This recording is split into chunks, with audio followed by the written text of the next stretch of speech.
as we continue our conversation around conquering anger today, our bottom line is that talking and tempers are toxic combinations. Specifically just talking about like what do we do with our language when we're angry. Right. We see this come out, of course, in the Sermon on the Mount, where Jesus, in addressing kind of the heart, where anger is festering in our heart, when we speak out of that there are serious implications to that. Yeah, it's one of Jesus' teachings that crops up even other places about how what's in the heart comes out of the mouth, Right. and so it's important that as we talk about anger, that we talk about specifically words and the damage that they can do in our own life and the lives of those around us.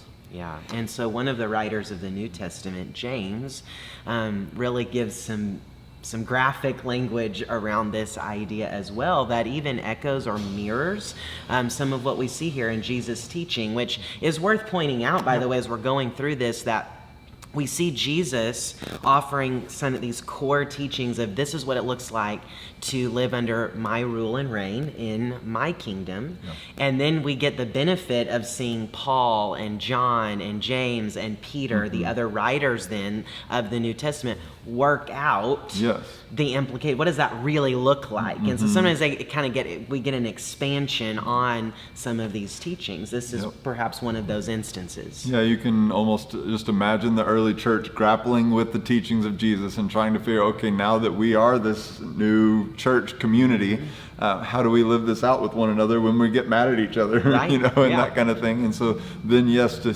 hear these leaders speak into these situations and say, look, brothers, look, sisters, this is how we need to live this out in these situations. So James, one of those cases where is him saying, look, friends, the tongue is like a fire that can set ablaze the whole course of your life.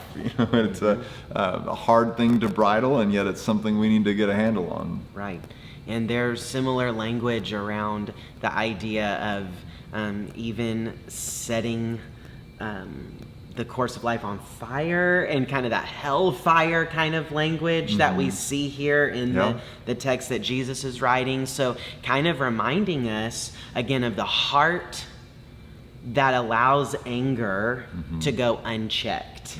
And actually even maybe feeds that anger, feeds that the fuel of that.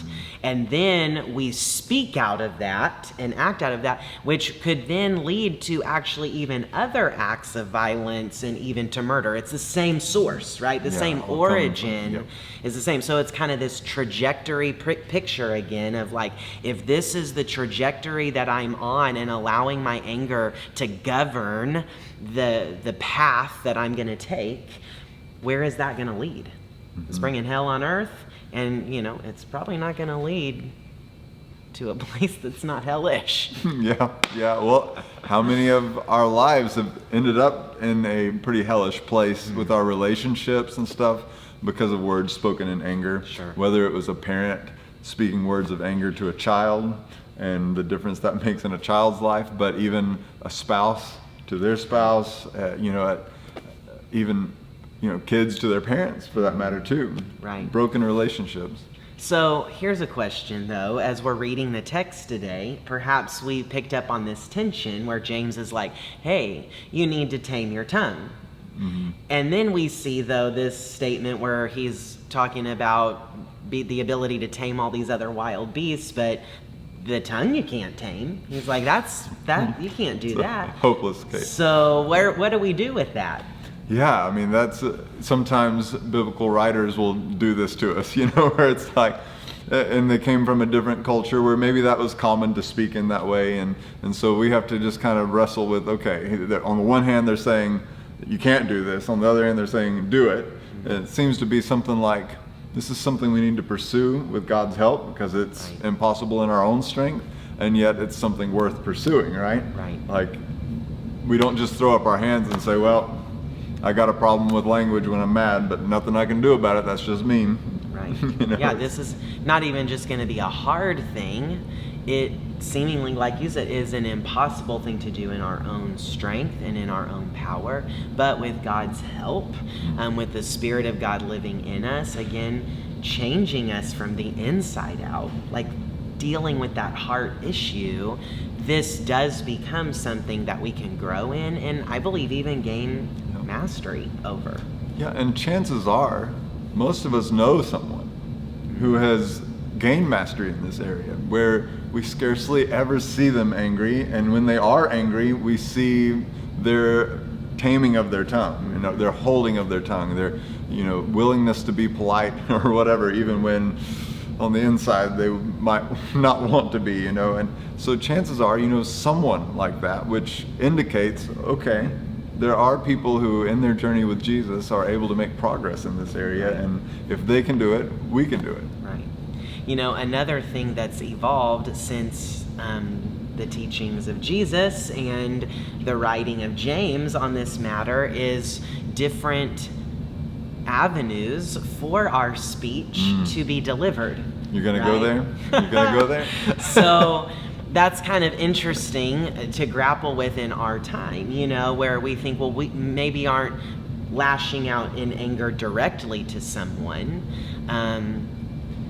but how do we use other avenues, be it those thumbs that can get to work in a temper tantrum of their own, Facebook, or the Twitter. Post, and so what, that would be worth talking about, even some of the ways that we maybe passive aggressively